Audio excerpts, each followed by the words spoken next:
So today, I deviated from my norm a little bit. I went to the theater to see an animated religious children's movie called King of Kings. This is directed by Seong-ho, and it is based on a work by Charles Dickens called The Life of Our Lord. So this was put out by the religious production company Angel Studios, and if you'll remember, I've reviewed one of their movies in the past. That was Bonhoeffer, Pastor, Spy, Assassin, which was not great. Angel Studios has been really good at crowdfunding their projects. So traditionally, Christian media has had trouble making good films. I think in the beginning, that was maybe a funding issue. Now, Angel Studios, I believe, has kind of solved that funding issue by crowdfunding their projects with, according to them, over or close to 1 million what they call guild members. So these are paying members of Angel Studios who help support the making of their films and shows. And so at this point, when a Christian film put out by Angel Studios is not great, I think it boils down more to just the issue of trying to make your audience happy with the product. Especially with crowdfunding, you get this issue of almost a movie made by committee where you can't be too artistic, because if you're too artistic, that's going to alienate some of your viewership.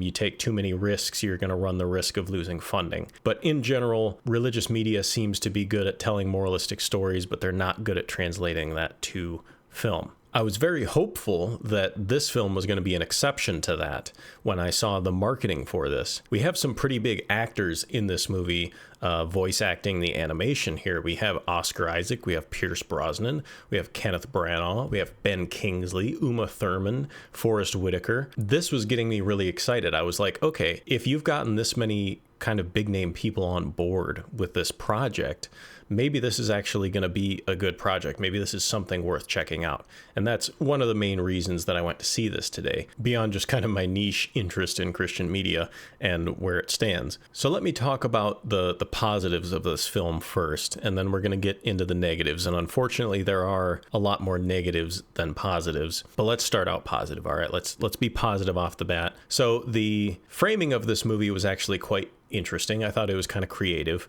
I've never read the material that this is based on, The Life of Our Lord by Charles Dickens. I've never read that, so I don't know what they're borrowing from that. I don't know what they're extrapolating on from that, but the setup of this movie was kind of interesting. So basically you have Charles Dickens giving kind of a botched performance of A Christmas Carol on a stage. His children and their pet cat are kind of wreaking havoc on and off stage, being very distracting. They're playing, King Arthur and pretending to be knights and carrying around swords and just kind of being general menaces to this very serious performance that Charles Dickens is trying to put on. And he ends up kind of blowing up at one of his kids. So they go home. Charles feels bad about blowing up at his child. So at the suggestion of his wife, he's like, hey, come here. Let me tell you a story before you go to bed. Let's kind of make amends here.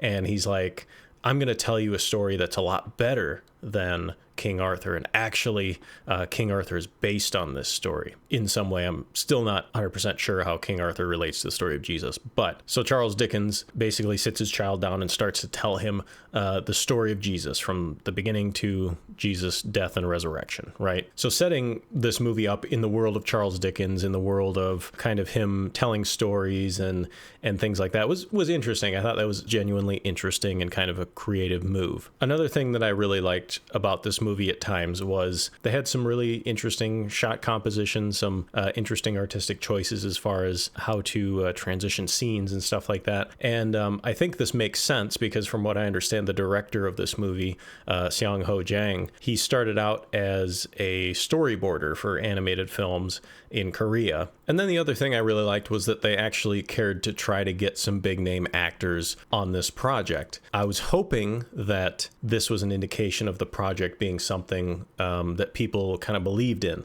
that people wanted to be a part of. And this is where I'm going to kind of transition into kind of the negatives of the film, because it turned out that, at least in my view, the actors that were involved in this project were most likely here just for a paycheck, not because they necessarily believed in this project. The lines that these voice actors delivered were not necessarily like phoned in. They weren't that horrible. They lacked a little bit of pizzazz. You know, you could tell that maybe they weren't completely invested, or maybe they just didn't have enough time to really perfect their lines that they were delivering. I'm sure it was very expensive to get some of these people on this project. So, you know, I'm sure the time that they had with these people was limited. And a lot of the characters that these people voice in this movie don't have very many lines anyway. So as a side note, I was also intrigued in the marketing for this movie because I saw that they got Zach King, kind of the granddaddy of YouTube special effects clips on the internet.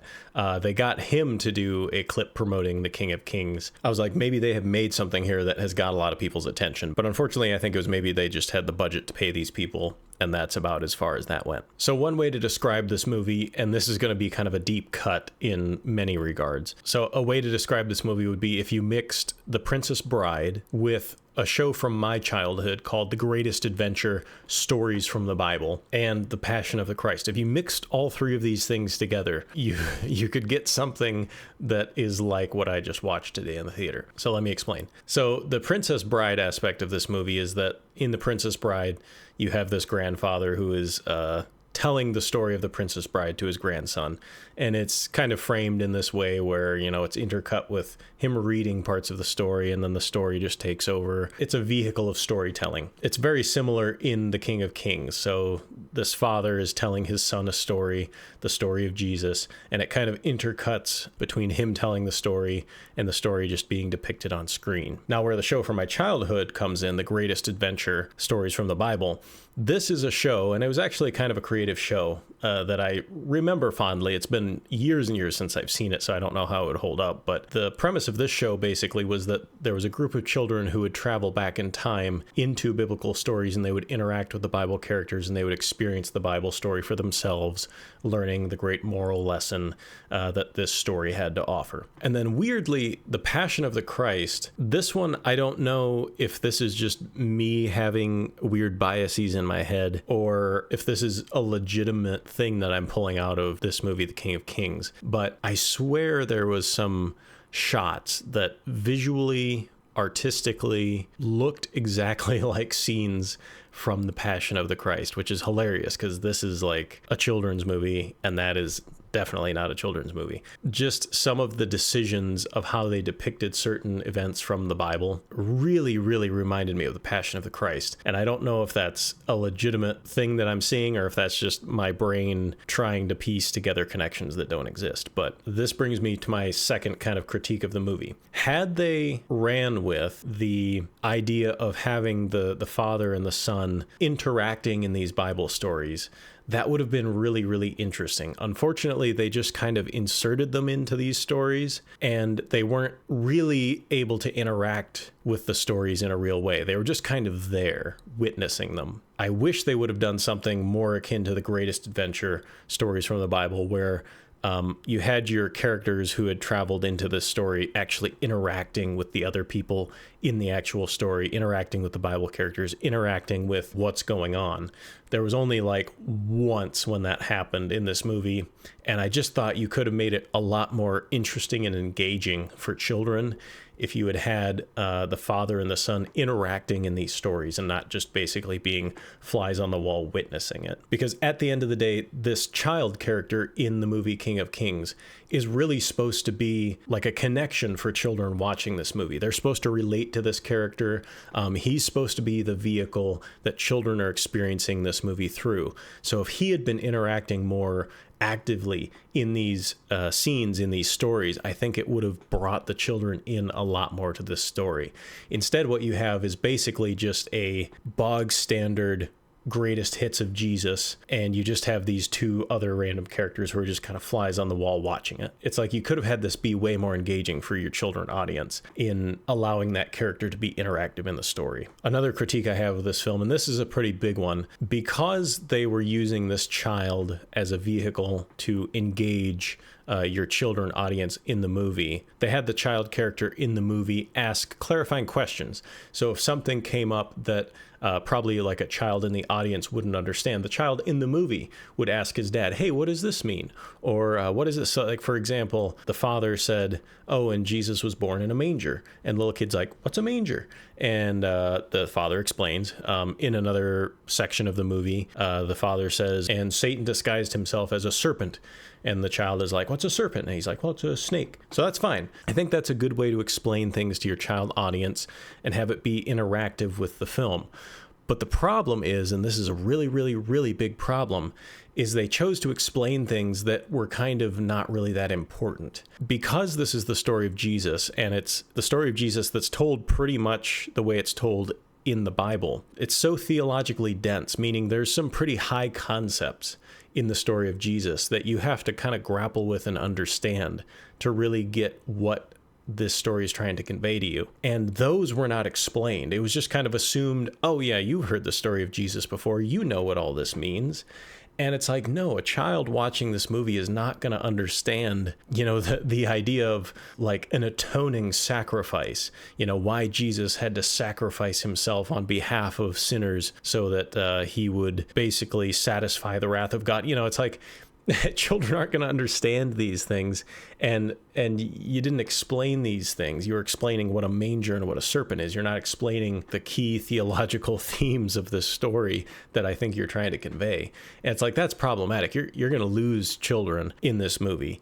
And by the way, I watched this in a theater with children in it, and they were definitely lost. They were not engaged in the movie. They were running up and down the aisles. They were crying. And this is a big, big problem of the movie, is that I think they bit off way more than they could chew. Because going through the whole story of Jesus and trying to explain this to children in a spiritually significant way is just, it's a lot. There's a lot of material in there, and it's dense material depending on where you're at. The animation style, I'm not going to fault too much. It's not a style that I enjoy. It looks kind of silly to me. You have these characters who have kind of long bodies, a really long neck, and then a really big bobblehead. It's just a strange animation style. There were times when it almost reminded me of like a Clash of Clans mobile game cinematic. It was just kind of a silly art style. The most distracting thing about it, though, is that I don't know if they had the budget or maybe they didn't have the time, but the voice acting sometimes didn't really match with what the mouth was doing. There wasn't a lot of emotion shown on faces. A lot of times characters looked very robotic or just kind of NPC-like, and it just took you out of it sometimes. It wasn't horrible, but it really wasn't great either. About the most expressive character was the cat character, the little sidekick cat, and I gotta say, he's probably my favorite character in the movie. So whoever animated him, good job. All in all, it wasn't horrible. It certainly was not great, though. I would probably give this like a 2 out of 5 stars. It wasn't garbage. You could see that they were trying to do some interesting things. You could see there was a little bit artistry going into it. But at the end of the day, it just had a lot of problems, and it just really did not work for me. Am I the target audience for this movie? No. It's targeted at children, and I know that not only because it's a PG-rated animated film, but at the end they show you testimonials of children who are like, oh, this is a great movie, this is what I liked about it.